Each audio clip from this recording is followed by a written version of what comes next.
Saya berterima kasih kepada Bapak Gembala yang boleh memberikan kesempatan bagi saya untuk menyampaikan kebenaran firman Tuhan di sesi yang kedua ini. Puji Tuhan, saya lihat rata-rata tadi pagi sudah hadir, jadi saya pikir tidak perlu lagi saya perkenalkan nama karena rata-rata yang sudah hadir tadi pagi. Puji Tuhan, tidak berlambatan waktu, mari saya ajak kita untuk membuka Alkitab kita yang saya ambil di dalam kitab Yosua. Yosua pasal yang ke-7. Kita akan baca agak lumayan panjang, 10 ayat dari ayat 16 sampai ayat yang ke-26. Yosua pasal yang ke-7 ayat 16 sampai ayat 26. Kita baca bergantian supaya jemaat juga ada kontribusi. Saya akan baca mulai ayat 16, jemaat ayat 17 bergantian sampai ayat 26. Yosua pasal yang ke-7 saya baca ayat 16, demikian bunyi firman Tuhan. Keesokan harinya bangunlah Yosua pagi-pagi, lalu menyuruh orang Israel tampil ke muka suku demi suku, maka didapatilah suku Yehuda. Silakan 17.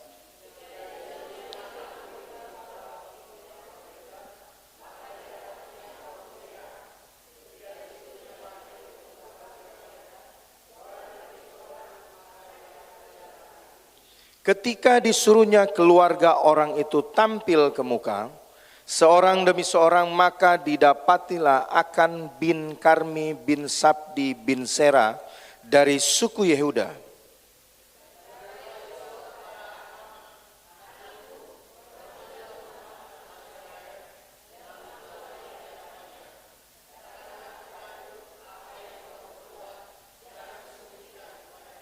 Lalu akan menjawab Yosua katanya, benar, akulah yang berbuat dosa terhadap Tuhan Allah Israel, sebab beginilah perbuatanku.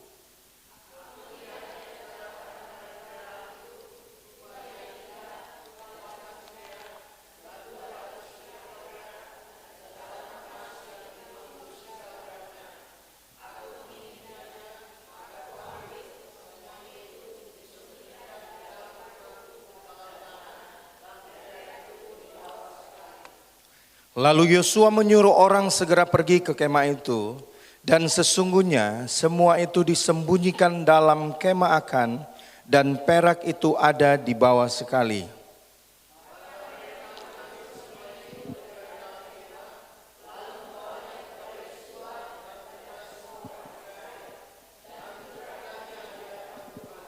Kemudian Yosua beserta seluruh Israel mengambil Akan bin Sera dan perak, jubah dan emas sebatang itu, anak-anaknya yang laki-laki dan perempuan, lembunya, keledainya dan kambing dombanya, kemahnya dan segala kepunyaannya, lalu semuanya itu dibawa ke lembah Akor.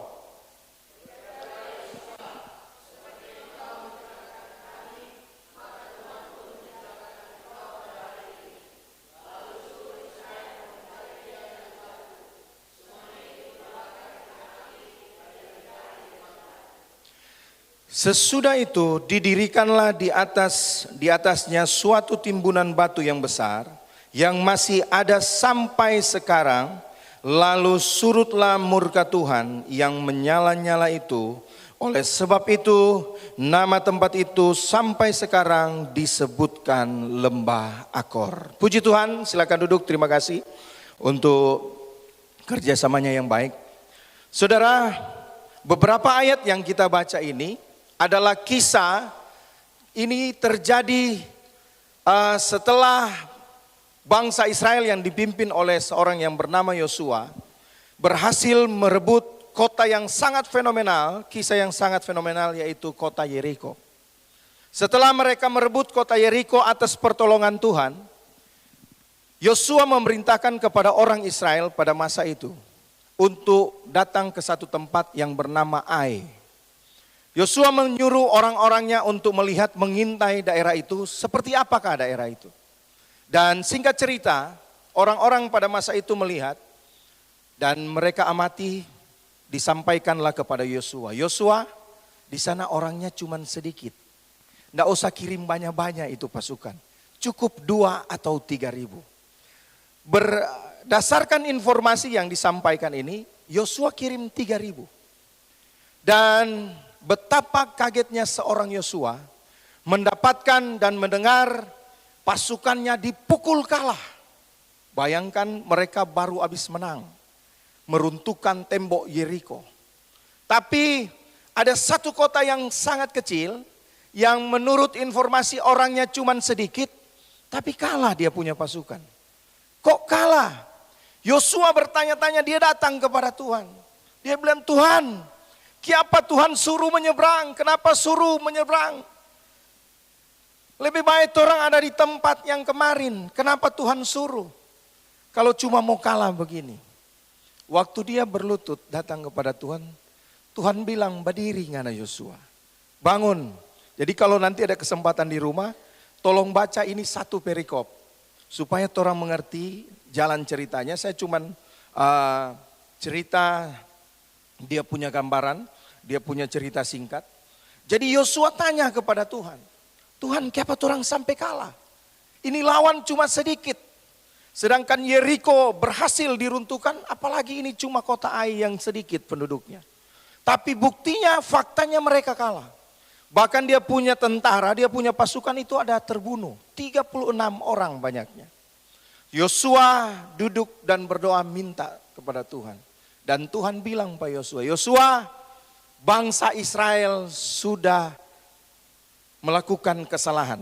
Di pasal 7 ayat 1 dia bilang begini, tetapi orang Israel berubah setia dengan mengambil barang-barang yang dikhususkan itu, karena Akan bin Karmi bin Sabdi bin Sera dari suku Yehuda mengambil sesuatu dari barang-barang yang dikhususkan itu, lalu bangkitlah murka Tuhan terhadap orang Israel. Saudara, ini luar biasa.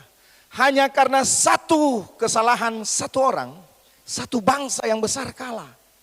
Saudara lihat, yang namanya dosa itu tidak main-main.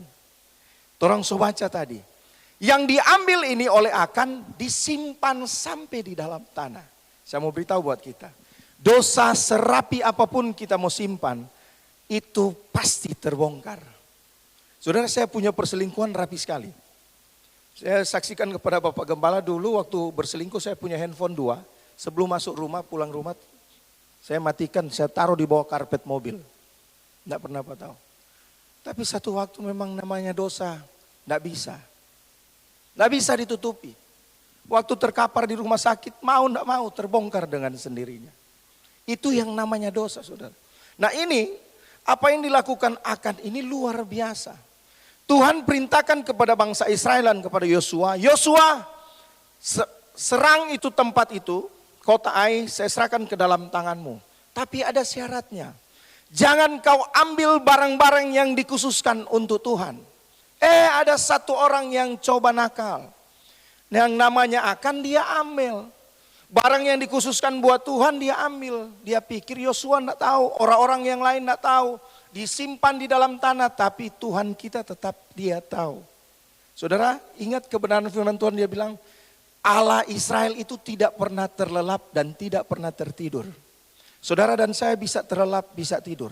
Tapi Allah kita yang namanya Allah Israel, dia tidak pernah terlelap dan dia tidak pernah tertidur. Dia tahu serapi apapun kita simpan dosa itu pasti akan terbongkar. Dan singkat cerita, Tuhan beritahu Yosua, panggil ini orang Israel. Suku demi suku, panggil keluarga demi keluarga, tanya satu-satu pada orang. Siapa yang backing ini dia. Dan di ayat yang kita baca tadi, ketemulah satu orang yang bernama Akan dari suku Yehuda. Dia yang melakukan, dia mengaku. Dan apa konsekuensinya buat Akan? Karena dia sudah lakukan itu, Yosua memerintahkan orang datang ke kemahnya. Ambil semua barang itu, bawa dan dimusnahkan, diserahkan di hadapan Tuhan. Dan apa yang terjadi untuk Akan? Karena Akan melanggar itu. Alkitab berkata, Yosua bilang, seperti engkau mencelakakan kami, demikian juga Allah mencelakakan engkau hari ini. Makanya dia dilempari dengan batu sampai mati. Bahkan sampai hari ini ada monumennya, yaitu ada di lembah Akor. Itu pertanda di situ akan habis nyawanya, kehilangan nyawanya karena perbuatan yang dilakukannya, yang dosa yang dilakukan yaitu mengambil barang yang dikhususan bagi Tuhan. Ini kisah yang terjadi. Nah, lewat kisah ini saya coba lihat ada beberapa pelajaran yang bisa kita ambil untuk kita terapkan dalam kehidupan kita. Dalam kehidupan kita orang percaya, belajar dari kisah yang dilakukan oleh Akan, kita melihat ada beberapa pelajaran, saya tulis di sini kurang lebih ada 3. Pelajaran yang bisa kita ambil dari kejadian yang dilakukan oleh Akan yang menimpa orang Israel. Saudara bayangkan cuma karena satu orang ini kelakuan, satu bangsa sampai kalah. Dan saudara lihat, nanti akan saya buktikan bagaimana Tuhan kita, Tuhan yang konsisten akan janjinya. Saudara, poin yang pertama, pelajaran apa yang bisa kita ambil? Mari coba kita lihat di dalam pembacaan kita, Yosua pasal yang ke-7 ayat yang ke-12. Yosua pasal yang ke-7 ayat yang ke-12 bagian A. Itu dikatakan seperti ini. Sebab itu orang Israel tidak dapat bertahan menghadapi musuhnya. Mereka membelakangi musuhnya sebab mereka itu pun dikhususkan untuk ditumpas. Cukup sampai di situ. Poin pertama, apa yang menjadi pelajaran bagi kita orang percaya hari ini dari kisah tentang Akan dan orang Israel. Poin pertama saya catat, kita tidak akan pernah bertahan berhadapan dengan musuh kalau ada dosa dalam hidup kita. Saudara, Tuhan bilang kepada bangsa Israel, orang Israel tidak akan bisa bertahan berhadapan dengan musuhnya sepanjang dosa itu tidak dibereskan. Makanya buktinya betul, orang Israel kalah. Yosua kaget luar biasa. Yosua bilang, cuma sedikit apa orang kalah. Sedangkan pasukan yang besar orang kalahkan, apalagi ini cuma sedikit. Ternyata punya usut ada dosa. Apa dosa yang dilakukan? Dia ambil barang-barang yang dikhususkan untuk Tuhan.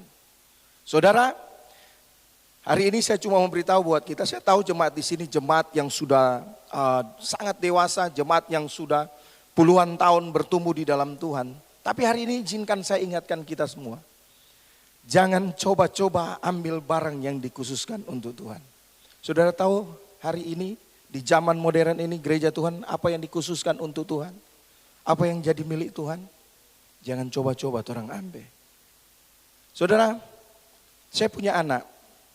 Saya tidak pernah terlalu membangga-banggakan, tapi ibu gembala kami selalu setiap bicara tentang milik Tuhan, dia kasih contoh Gloria anak saya. Anak saya punya kebiasaan, sejak saya bertobat, saya ajar dia ikut Tuhan betul-betul. Dia kalau diberkati orang, saya punya banyak kolega, punya banyak teman, kalau bertemu di mall atau di mana saja, mereka suka berkati anak saya. Mungkin mereka mau kasih saya, cuman mereka tidak enak, dia berkati anak saya. Anak saya kalau diberkati, berapa saja mereka kasih, dia langsung bilang, Pak, kita mau kasih sisihkan. Dia punya kotak sendiri untuk milik Tuhan. Dan dia tidak pernah tunda, saudara.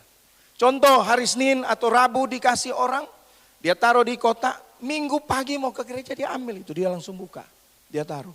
Dan ini selalu ibu gembala kami kasih contoh, lihat Gloria.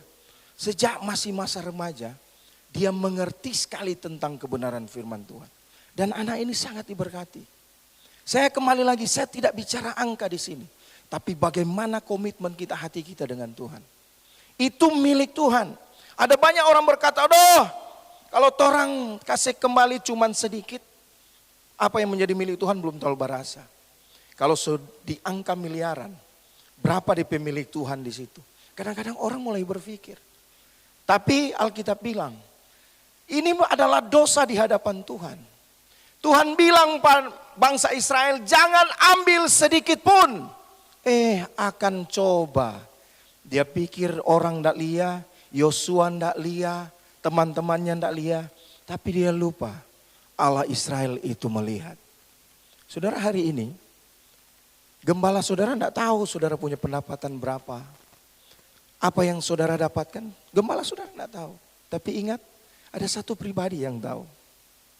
Dialah Tuhan kita, Allahnya orang Israel.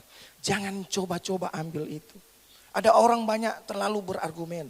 Saya tipe hamba Tuhan waktu sekolah Alkitab, diajarkan tante Fon bilang, dia kalau diberkati orang apapun bentuknya. Dia kalau tanya, dia suka tanya orang itu. Contoh, dikasih jam tangan. Brur atau ses, kita cuma mau tanya, kira-kira berapa ini jam tangan DP harga? Oh, kenapa tante? Karena kita mau ambil DP milik Tuhan di situ. Dia ajarkan kepada kami sampai sedetail itu. Dan itu saya terapkan sampai hari ini. Apapun, saya belum lama orang berkati. Teman dari Jakarta, nginap di 4 Point, dia bilang, bro datang kemari. Mau baku dapa, solama ndak baku dapa. Jalan-jalan, dia mampir ke counter Nike. Dia berkati saya. Kita bilang dia kasih ini terlalu mahal untuk saya hari ini. Bukan ndak sanggup beli, saya banyak kebutuhan. Lebih baik buat anak. Waktu bayar di kasir, orang bilang, Pak, ini kalau nomornya kegedean atau terlalu kecil boleh tukar. Saya pikir, waduh, saya ingat anak saya. Cuman kalau kita mau ambil 2 for Gloria kan enggak enak juga. Enggak etis. Orang cuma traktir, orang cuma bayar akang mau ambil 2. Saya pikir, biar Jo. Dia so tunjung, dia so suruh ambil Jo. Besoknya saya datang. Saya ajak anak saya Gloria. Saya bilang kita mau tukar. Boleh? Oh boleh. Dengan dua barang yang berbeda boleh? Boleh Pak, yang penting dia punya angka sama. Kalaupun dia terlebih Bapak tambah sedikit, kalau kurang Bapak mesti tambah belanja sedikit. Saudara, akhirnya berguna. Bukan cuma saya yang dapat, termasuk anak saya dapat. Dan itu saya langsung sisihkan. Nah ini saya belajar, saudara, waktu kami terapkan kami sangat diberkati untuk hal ini. Saya tidak pernah janjian dengan Bapak Gembala, tapi waktu saya berdoa Tuhan taruh ini buat saya. Jadi jangan coba-coba ambil apa yang menjadi milik Tuhan. Karena itu adalah dosa di hadapan Tuhan. Dan buktinya terjadi kepada Akan. Tuhan bilang bangsa Israel tidak akan pernah bertahan berhadapan dengan musuh. Sepanjang ada dosa di dalam hidup kita. Tidak cuma bicara tentang dosa tidak mengembalikan milik Tuhan. Tetapi dosa apa saja yang ada dalam kehidupan kita, sepanjang itu tidak dibereskan, kita tidak akan pernah bertahan berhadapan dengan musuh. Saudara lihat, pernah lihat orang yang hobi judi? Satu gunung le DP doi, lambat laun pasti lenyap. Pernah lihat orang pakai narkoba? Satu gunung le tu doi. Apalagi kalau pakai jenis heroin, morfin, sabu, habis pasti. Kalau tidak cepat bertobat selesai.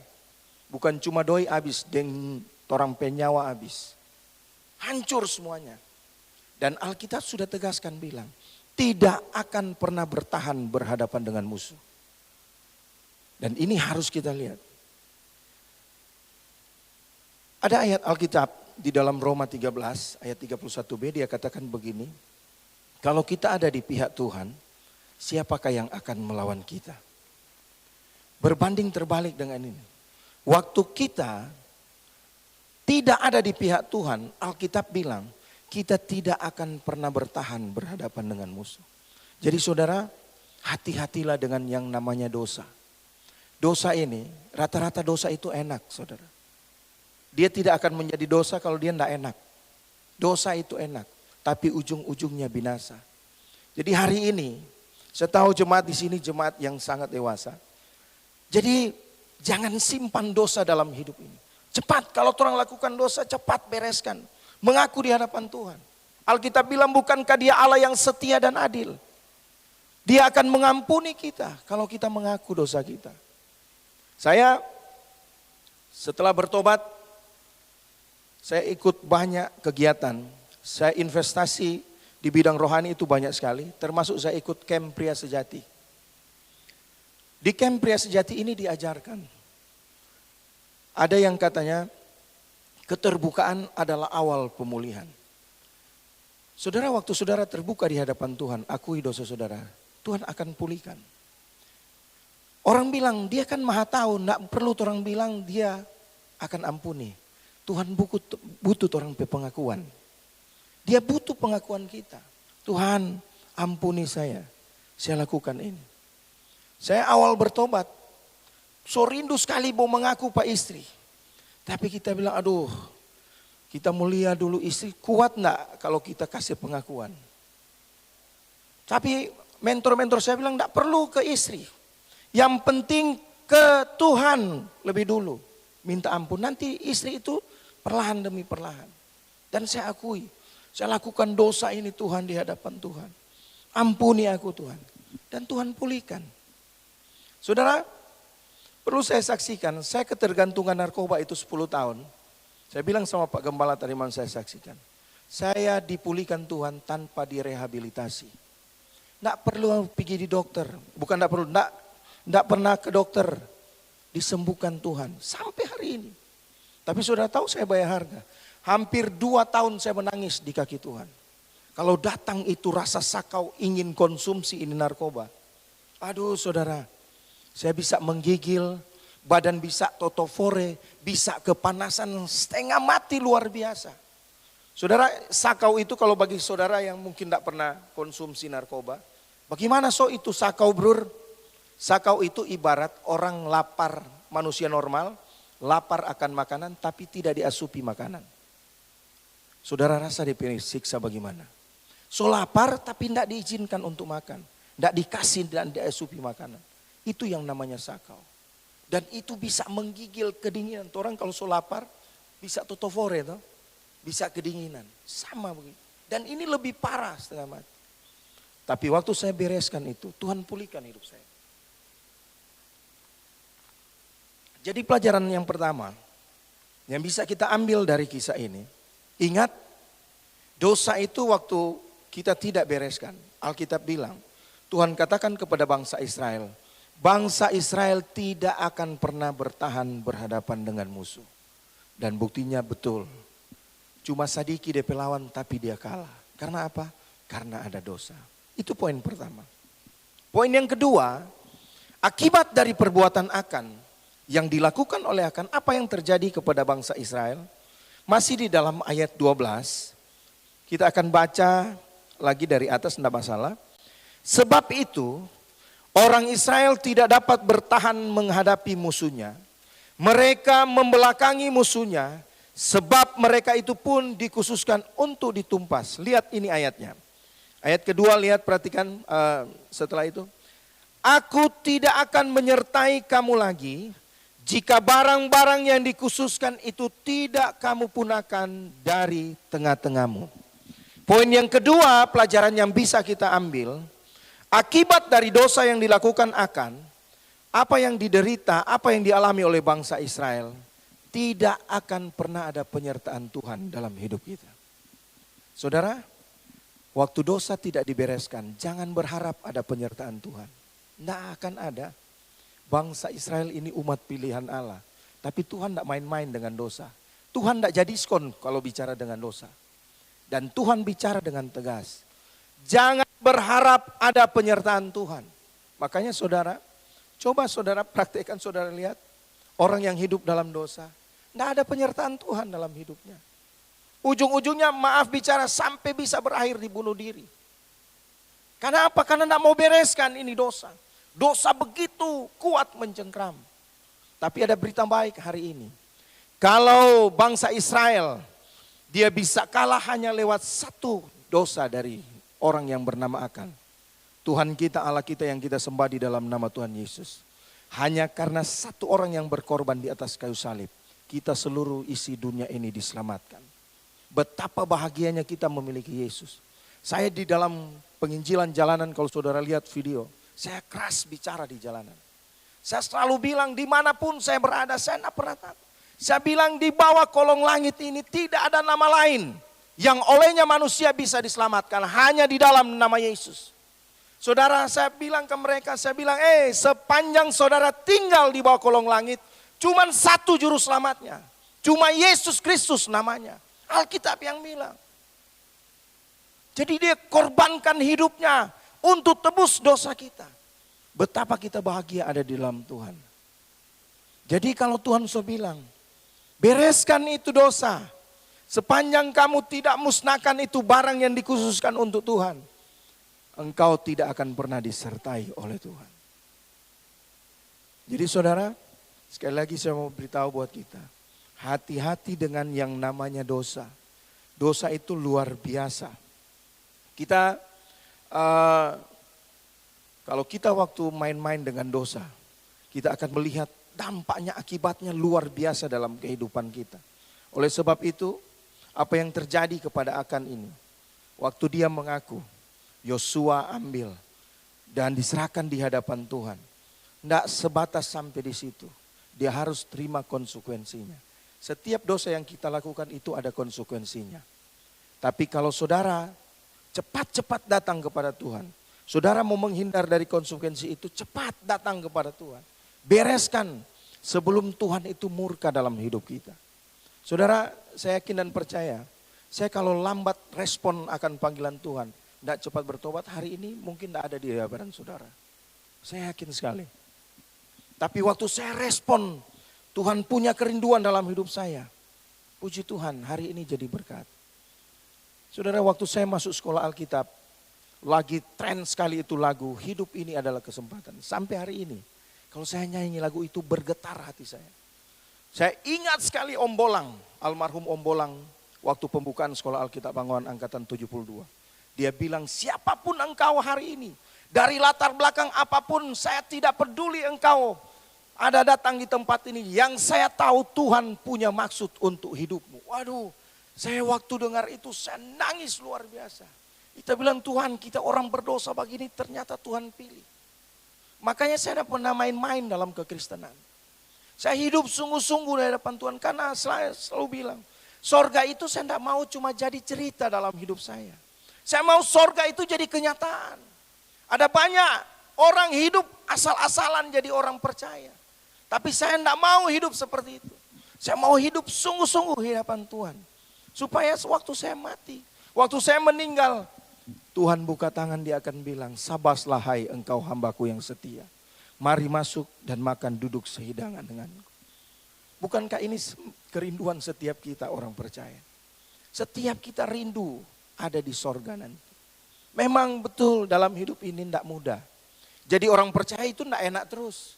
Ada banyak pergumulan, kami pun hamba Tuhan alami itu. Saya kalau dalam tekanan hidup saudara, dalam masalah, dalam pergumulan yang rasanya sudah berat sekali, saya cuma masuk dalam kamar, saya nyanyi. Kami di Beth Eden Pal 2 itu kental sekali dengan Pantekosta lama. Jadi lagu-lagu di sana itu tinggal beberapa tahun ini agak di-mix dengan lagu-lagu yang baru. Tapi kalau enggak lagu-lagu lama. Jadi saya kalau lagi dalam pergumulan yang luar biasa, rasanya Tuhan, soalnya enggak mampu, saya masuk di kamar. Saya cuma nyanyi, satu saat akan ada hari senang buat saya. Seperti Tuhan sudah kata, asal kau tinggal setia. Tuhan Yesus sudah janji, dia sungguh mau kembali. Bertemulah di udara, oh senang sekali. Saudara, itu sangat mengobati hati saya. Jadi waktu orang alami pergumulan, nyanyi. Waktu itu saya ingat, oh ini pergumulan tidak akan lama-lama dalam orang kehidupan. Satu saat pasti ada hari senang buat orang. Tidak mungkin dalam hidup ini Tuhan bilang, oh menderita jangan terus. Kecuali orang hidup terus dalam dosa. Tapi kalau orang so hidup di dalam Tuhan, ada satu hari, hari senang buat orang. Tuhan pasti hiburkan. Jadi ingat, Bapak Ibu Saudara sekalian yang ada di tempat ini. Jangan main-main dengan yang namanya dosa. Dan poin yang terakhir, pelajaran apa yang bisa kita ambil dari kisah tentang Akan dengan bangsa Israel ini? Poin yang ketiga, mari baca Yosua pasal yang ke-7 ayat yang terakhir, ayat yang ke-26. Demikian bunyi firman Tuhan. Sesudah itu didirikanlah di atasnya suatu timbunan batu yang besar, yang masih ada sampai sekarang, lalu surutlah murka Tuhan. Sekali lagi, lalu surutlah murka Tuhan yang bernyala-nyala itu. Oleh nama tempat itu sampai sekarang disebutkan lembah Akor. Saudara lihat apa yang terjadi kepada bangsa Israel kalau dosa itu tidak dibereskan. Apa yang terjadi kepada Akan sepanjang dosa tidak dibereskan. Tuhan akan murka dalam kehidupan kita. Saudara lihat, waktu dia dihabisi, kata kasarnya, baru Tuhan pemurka surut. Bayangkan, kami di Beth Eden Pal 2, setiap tahun itu ada tema sepanjang tahun. Tema kita tahun ini, perhatikan kemurahan Allah dan perhatikan kekerasan Allah. Saudara, Allah kita keras. Dia memang murah hati, tapi dia konsisten dengan janjinya. Dia konsisten dengan apa yang dia katakan. Kalau dia bilang jangan lakukan, saudara. Ini dialami oleh Akan. Akan ditumpas habis. Dorang bekeng mati pada dia. Karena apa? Karena apa yang dia lakukan. Waktu dia mati, Alkitab bilang baru surut Tuhan pemarah. Bayangkan Tuhan. Karena apa? Tidak main-main dosa yang dia lakukan. Dia ambil barang yang dikhususkan untuk Tuhan. Saudara, saya ngeri sekali waktu baca ini. Wow, luar biasa. Jadi pesan saya buat saudara-saudara kita yang ada di tempat ini. Ingat, hati-hati dengan dosa. Jangan coba-coba bermain dengan dosa. Dan yang terakhir saya akan kasih lihat bagaimana cara dosa itu masuk ke dalam kehidupan kita. Ada dia punya tahapan. Mari orang baca Yosua 7 ayat 21. Ini dia punya tahapan dosa itu masuk ke dalam kehidupan Akan dan kehidupan kita orang percaya. Yosua 7 ayat 21. Aku melihat di antara barang-barang jarahan itu jubah yang indah buatan Sinear dan 200 sikal perak dan sebatang emas yang 50 sikal beratnya. Itu pertama, aku melihat dosa itu masuk mulai dari mata. Saya di kesempatan yang lain saya bilang kepada saudara, orang biar so hamba Tuhan, biar so diurapi Tuhan. Lihat perempuan cantik, tetaplah cantik. Jadi mesti orang olah dalam kehidupan ini, hati-hati. Sebagai hamba Tuhan, saya bilang tadi kepada sahabat saya Oral Monding. Orang kalau di atas mimbar dalam pengurapan Tuhan, saya bilang biar nak darahmu begini, kadang-kadang orang lihat sama dengan malaikat. Kalau orang hamba Tuhan tidak jaga orang kehidupan, gampang sekali jatuh. Saya tidak pernah akan pergi melayani ini dengan tim. Kalau saya datang diundang melayani, itu saya selalu kalau di Manado, di Minahasa, saya selalu bawa anak istri. Karena saya takut sekali. Saya takut, orang ini hamba Tuhan, mudah sekali. Orang melangkah salah, selesai orang hidup. Jadi itu mulai dari mata. Kedua, bagaimana dosa itu masuk? Aku mengingininya. Dari mata dia mulai turun sampai di hati. Mulai ada keinginan. Terus dia maju lagi, maka ku ambil. Dari mata dia mulai inginkan berbuah kepada tindakan. Ini cara kerja dosa, saudara. Dia ambil. Waktu dia ambil apa dia katakan? Semuanya, maka ku ambil semuanya itu mulai dia sembunyikan. Orang kalau ada dosa, tidak cepat-cepat dibereskan. Orang pasti berusaha sembunyikan. Itu cara, pola dari kerja dosa ini. Dan apalagi yang terjadi? Di dalam kemah, disembunyikan di dalam kemah, dalam tanah dan perak itu dibawa sekali. Sekali lagi saya mau beritahu, dosa serapi apapun kita simpan, tetap Tuhan tahu. Akan tidak main-main, dia simpan dalam tanah, saudara. Yosua betul tidak tahu, teman-temannya orang satu tenda pun tidak tahu. Tapi Tuhan Allahnya orang Israel, dia tahu dan diberitahukan kepada Yosua. Bangsa ini sudah berbuat tidak setia dengan mengambil barang-barang yang dikhususkan bagi Tuhan. Dan saudara lihat itu pola kerja dosa. Dari mata, pertama dia lihat tidak ada keinginan. Waktu dia lihat saudara tidak cut di situ, dia akan terus berbuah ini dosa. Dia akan mulai turun sampai di hati, menginginkan.